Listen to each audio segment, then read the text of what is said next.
አይንሽን መግለጥ ትችያለሽ። ታገቢኛለሽ።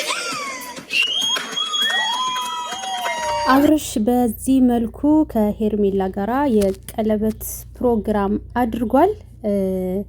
እናም በነገራችን ላይ እንግዲህ መድረኩንም እንደምታዩት በዲኮር በምን ሰርተው ነው ማለት ነው። ልክ ሩታ ታገቢኛለሽ ወይ ብሎ ቀለበት ሲያስርላት እንደነበረው ማለት ነው። እና እንግዲህ በ2 አመት ውስጥ 2 ሴት ታገቢኛለሽ ወይ ብሎ ጠየቀ ማለት ነው። እና በነገራችን ላይ እንግዲህ እውነት ቢሆን ደስ ይለኝ ነበረ ማለት ነው። ገባችሁ?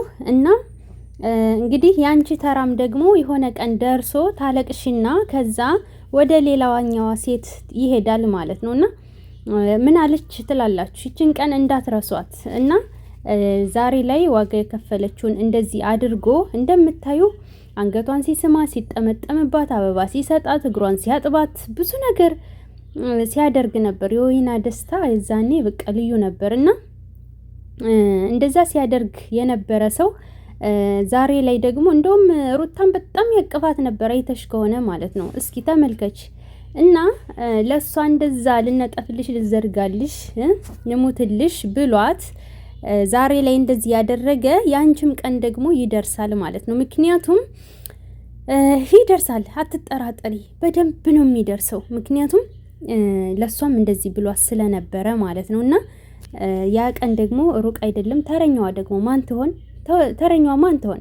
በነገራችን ላይ ሩታ ብትገላገል እንደውም አሪፍ ነበረ ከጭቅጭቅ ማለት ነው። እና የእውነት ቢሆን ኖሮ ግን ደግሞ ሾው ነው በቃ ምንም በጎችን ለማሳመን ስለሆነ እንደዚህ የሚሄድበት ርቀት ዲኮር እንትን ብሎ ተከራይቶ ምን ብሎ ነው ይሄንን ቦታ እንግዲህ ቀለበት አስራለሁ ብሎ እንትን ያለው ማለት ነው። እና የሄርሜላ ወንድም ምናምን አልቀረም፣ ኩታራ ነው ሁሉም የሞላው። ምንም ትልቅ ሰው የለ።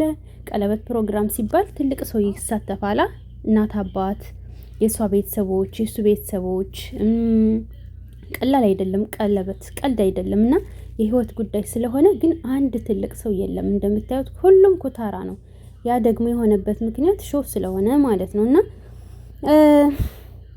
ለማንኛውም የዛሬው ቪዲዮአችን ይሄን ይመስል ነበረ። ትንሽ ቆይቼ ላይቭ እገባለሁ። ላይቭ እንገናኝ።